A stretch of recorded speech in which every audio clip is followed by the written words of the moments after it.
Porsche might be best known for its iconic 911 sports car, but really it's a German car maker's range of SUVs that bring home the bacon. So this here is a facelift of the third generation model which first went on sale in Australia in 2018. Has this revered manufacturer done enough to ensure one of its key models stays relevant in 2023? Let's get stuck in to find out. As a nameplate, the Porsche Cayenne is now more than 20 years old, and its introduction was a stroke of genius. Porsche as a company was on shaky ground at the turn of the new millennium, but some smart product planners broadened the range to include the budget Boxster sports car. That simply took off and allowed the company to leapfrog to new projects such as a moneymaker in the Cayenne SUV. Now in its third generation, the model has become a mainstay of the Porsche lineup, and the car makers introduced a midlife update to keep fresh amid newer competition. But Porsche says it's way more than a midlife update. Here we have the entry-level Cayenne with its twin-turbocharged 3-litre petrol V6 under the bonnet, and in terms of styling changes you'll notice on this midlife update, this car gets subtly redesigned headlights, new bumpers at the front, changed fenders as well, and some new styling at the back. Now this car is coloured in carmine red, which is one of the optional extras, but more on those in a moment. So what'll you pay for it? The base price is $138,700 before on-road costs, but everyone knows that Porsches come with a ton of options, so let's run through them together. Carmine red paint, $5,000. Tinted HD Matrix LED lights, $5,720. Porsche and Cayenne logos in black, $980. Sports tower pipes in dark bronze, $1,720. 20-inch Cayenne S alloy wheels, $1,150. Bose surround sound system, $2,840. Porsche Cayenne script in black aluminium, $1,250, and Porsche courtesy lighting package, $600. Roof rails in black aluminium, $1,220. Panoramic sunroof, $4,070. Smooth finish black leather interior, $6,920. Heated GT sports steering wheel, $1,140. In the end, this base Cayenne costs just over $175,000, and that's even before on-road costs. Into the cabin, and it's obvious that Porsche has employed many of the same first tricks on the Porsche Taycan electric car. Now that means a 12.6-inch curved display in front of the driver, a 12.3-inch display running the infotainment, a gear selector up here on the dash, and you can also get a third display in front of the passenger if you pay a little bit more money. But otherwise, space for the driver is more than comfortable and the driving position is bang on. In addition, these seats are super comfortable. I've got good space around me. I'm tucked in tight between these bolsters, and you have under thigh movement as well. So those people who are taller can get that under thigh support. Cabin materials throughout are done to a very high standard overall. Everything feels nice to the touch. And even though this car does get a dark headlining, the optional sunroof does let in a lot of light. Even when it does come to nighttime, that optional ambient lighting package brightens things up in all kinds of colors. Around the center console, you've got a lidded box, which isn't that deep, but it is there to hide items away from prying eyes. Dual cup holders down here with a 12-volt port. Now this is a Cayenne Classic. You've got dual grips down here to hold onto, and under the dash here, you've got a wireless phone charger. Now that is a fast charger, and it does have phone cooling as well. You've also got dual USB-C ports.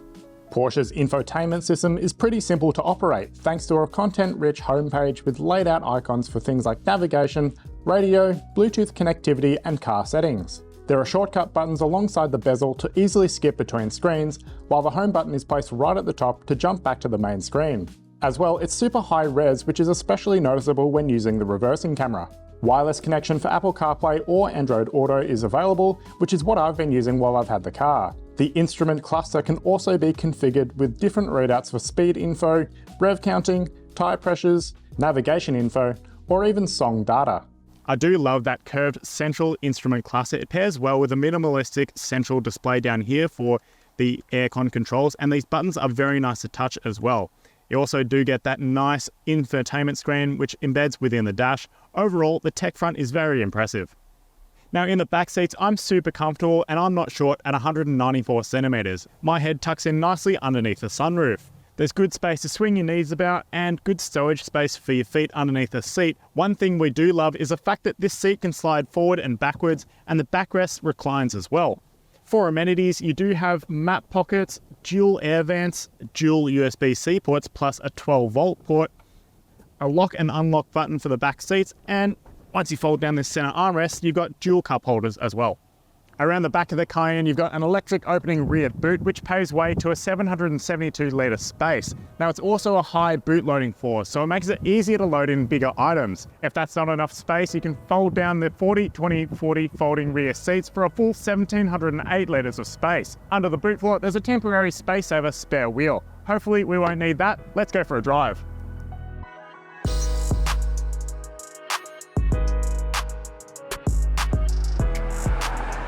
All right, so the way I see it, this Porsche Cayenne has two distinct disciplines to master. Now, obviously it is a large SUV, so it has to be comfortable every day, it has to be easy to drive around town, and it has to offer all that space that you need for your family, their luggage, everything else that you'll find in your daily life. Now, the other part of it is the fact that this car does wear a Porsche badge on its bonnet, so it does need to be dynamic when it's in the right situation. And you do have a certain series of driving modes that you can call on, but Porsche doesn't make it too complicated either. You've got off-road mode for when you're headed off the beaten track on gravel trails and the like, and a normal mode, which is what I've been driving it in every day this week. It's nice and amenable. This car does have adaptive suspension, so it does change that up when you change it to sport as well, which is the final driving mode. Now, when you put it in sport driving mode, it sharpens up the throttle response a little bit. The gearbox is more eager to change down gears and give you that ultimate acceleration. And it does sharpen up that suspension, so it keeps it flatter in the corners. But for the time being, we're on these slow city roads, so let's talk about around town driving comfort in normal driving modes, how it's gonna be for you every day. So the Porsche suspension is actually really comfortable around town. I'm going over speed humps right now, and the car simply just eats it up without any worries whatsoever. And there's cobblestones here as well. All these sort of imperfections on the road really don't faze the car at all. One thing that has kind of annoyed me in my time with the car is this car's throttle response. When you're in the normal mode, you put your foot on the throttle and it takes just a minute for the car to recognize what you're asking of it. And the throttle response isn't that exact. So you do really need to plan your overtakes and when you're getting up to speed in traffic, that sort of thing. Let's talk about what's under the bonnet. So this car has a 3-litre V6 engine, which outputs 260 kilowatts and 500 Newton meters. Now that power is serviced by an 8-speed transmission, which for the most part is pretty handy at selecting the right gear at the right time. And all 4 wheels are driving the car. So there's excellent traction once you're on the road and in all conditions as well. You also have paddle controls here on the steering wheel as well, so you can actually take control yourself. But for the most part, I've been using automatic mode, which has been doing a great job. So I've just switched the Porsche Cayenne into its sportiest driving mode and throttle response picks up. The steering weight feels a little bit more handy and you do have a little bit more feel coming through the wheel and it's a bit heavier as well. Now I'm coming through a bend at the moment and it really does feel remarkably flat around corners. So I'm doing a U-turn at the moment and the car actually doesn't have that big of a turning circle. It's a bit over 12 meters, which in a large SUV isn't that special.